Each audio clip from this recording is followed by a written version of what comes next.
Let's speak now to Miatta Fahnbulleh, who's Chief Executive of the New Economics Foundation. That's a think tank that promotes social, economic and environmental justice. She's a former Labour advisor and joins me from South East London. And well, did you like what you heard, first of all? Parts of it. I think the Chancellor started off by, rightly so, setting out the scale of the crisis that we're facing, the deepest recession for 300 years, levels of unemployment we haven't seen for decades. And then his response just didn't match the scale of the moment. I think there were good things in his response. For example, the Kickstart programme, which essentially is a job guarantee for young people, which I think is genuinely a good thing. But he just didn't do enough to protect jobs and to create jobs. And that is absolutely what we needed him to do at this point in time. Like what? What could he have done more?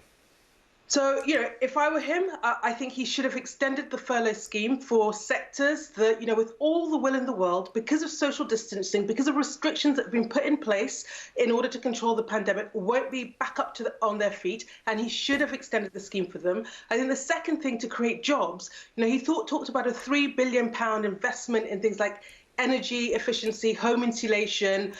We think it should have been closer to 28.3 billion. That would have unlocked about 400,000 jobs in the next 18 months, as well as investing in public services. So we know we've got about 100,000 health workers that we need. We've got 122,000 social care workers that we need. 5 billion investment in social care would have created 180,000 social care workers. And then the final thing is, he admitted that we're going to see rising unemployment. And unfortunately, we are. And he needed to beef up the social security system so that those people who are having to rely on universal credit have enough to live on, have enough so they're not falling through the breadline. And I would have liked to have seen a minimum income guarantee, £220 a week, to ensure that people had enough to survive on.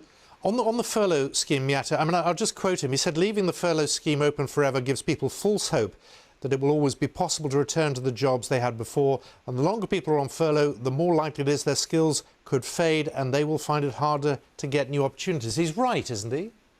Well, no one is saying keep it in forever. We're saying we're in the midst of a global pandemic. You put in the scheme because you recognise that the government was putting in measures to shut particular sectors down. That reality hasn't changed for particular sectors. Take the cultural sector.